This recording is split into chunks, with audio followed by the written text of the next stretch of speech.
দুনিয়া ন্যায্যতার উপর চলে না। শুধু ভালো মানুষ হলেই সফল হওয়া যায় না। বাস্তবতা কঠিন, আর যারা এই কঠিন বাস্তবতাকে বুঝতে পারে তারাই শেষ পর্যন্ত টিকে থাকে এবং প্রভাব তৈরি করতে পারে। এখানে ডার্ক ইন্টেলিজেন্স নামে একটি ধারণা তুলে ধরা হয়েছে, যা নিষ্ঠুরতা বা খারাপ হওয়ার শিক্ষা দেয় না, বরং কৌশলগত, মানসিকভাবে শক্ত এবং বাস্তববাদী হওয়ার শিক্ষা দেয়। লক্ষ্য হল নিজেকে এমনভাবে গড়ে তোলা যাতে কেউ সহজে তোমাকে ম্যানিপুলেট করতে না পারে। এই ডার্ক ইন্টেলিজেন্সের ৮টি বৈশিষ্ট্য আলোচনা করা হয়েছে। প্রথমটি হল ক্যালকুলেটেড ওপ্যাসিটি বা ক্যালকুলেটেড ওপ্যাসিটি।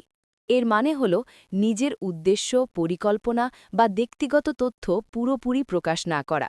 যতটুকু দরকার ততটুকুই বলা। সব কথা খুলে বললে রহস্য হারিয়ে যায় এবং প্রভাব কমে। তথ্যই শক্তি, তাই সেটা সচেতনভাবে ব্যবহার করতে হবে। দ্বিতীয়টি হল অ্যাডাপটিভ পারসোনা বা অ্যাডাপটিভ পারসোনা। তুমি সবার সামনে একই মানুষ আর সেটাই স্বাভাবিক। পরিস্থিতি ও মানুষের ধরন অনুযায়ী নিজের উপস্থাপন বদলানোই বুদ্ধিমত্তা। বিশ্লেষণধর্মী মানুষের সাথে যুক্তি দিয়ে কথা বলতে হয়, আবেগপ্রবণ মানুষের সাথে অনুভূতির ভাষায়। তবে মূল মূল্যবোধ বদলানো যাবে না, শুধু উপস্থাপন বদলাবে। তৃতীয়টি হল ডিট্যাচমেন্ট বা কোনো সম্পর্ক, মতামত বা ফলাফলের দাস হয়ে যাওয়া যাবে না। যা হারানোর ভয় থাকে সেটাই আমাদের নিয়ন্ত্রণ করে। ডিট্যাচমেন্ট মানে উদাসীনতা নয়, বরং মানসিক স্বাধীনতা। যে ব্যক্তি প্রয়োজনে চলে যেতে পারে তার হাতেই বেশি শক্তি থাকে। চতুর্থটি হল সাইলেন্ট লেভারেজ বা সাইলেন্ট লিভারেজ। আসল ক্ষমতা চিৎকার করে না, নীরবে কাজ করে। সরাসরি চাপ সৃষ্টি না করে এমন পরিস্থিতি তৈরি করা যাতে মানুষ নিজেরাই সেই সিদ্ধান্ত নেয় যা তোমার জন্যেও ভালো। ধৈর্য, ধারাবাহিকতা এবং অপরিহার্য হয়ে ওঠাই এর মূল কৌশল। পঞ্চমটি হল সাইকোলজিক্যাল একো বা সাইকোলজিক্যাল একো। মানুষ যা বলে তার পেছনের আসল চাহিদা, ভয় ও অনুভূতি বুঝে সেটাই প্রতিফলিত করা। মানুষ চায় তাকে বোঝা হোক, মূল্য দেওয়া হোক। যখন কেউ অনুভব করে তুমি তাকে সত্যিই বুঝেছ, তখন বিশ্বাস ও প্রভাব তৈরি হয়। এটা ম্যানিপুলেশন নয়, গভীর বোঝাপড়া।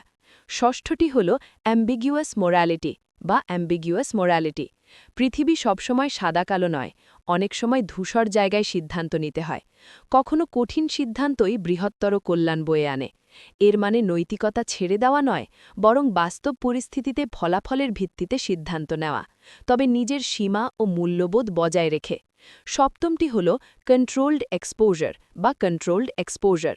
নিজের সবকিছু সবার সামনে তুলে না ধরা। বিশেষ করে সোশ্যাল মিডিয়ার যুগে সচেতনভাবে তথ্য শেয়ার করা গুরুত্বপূর্ণ। সম্পর্কের গভীরতা অনুযায়ী তথ্য ভাগ করা উচিত, কারণ একবার তথ্য প্রকাশ পেলে তা আর ফেরানো যায় না। অষ্টমটি হল আউটকাম অবসেশন বা আউটকাম অবসেশন। তর্ক জেতা বা নিজেকে সঠিক প্রমাণ করা নয়, লক্ষ্য হল ফলাফল আনা। কার্যকর হওয়া সঠিক হওয়ার চেয়ে বেশি গুরুত্বপূর্ণ। যে কাজ সত্যিই কাঙ্ক্ষিত ফল দেবে সেটাতেই মনোযোগ দিতে হবে। প্রয়োজনে কৌশল বদলাতে হবে, কিন্তু লক্ষ্য নয়। তবে ফলাফলের পেছনে ছুটতে গিয়ে নৈতিকতা হারানো যাবে না। সবশেষে স্ক্রিপ্টটি মনে করিয়ে দেয়, এই জ্ঞান অন্যকে ক্ষতি করার জন্য নয়, বরং নিজেকে রক্ষা করার জন্য, নিজের পরিস্থিতির ওপর নিয়ন্ত্রণ আনার জন্য। সত্যিকারের বুদ্ধিমত্তা মানে শুধু স্মার্ট হওয়া নয়, নিজের বুদ্ধিকে নৈতিকভাবে ব্যবহার করা।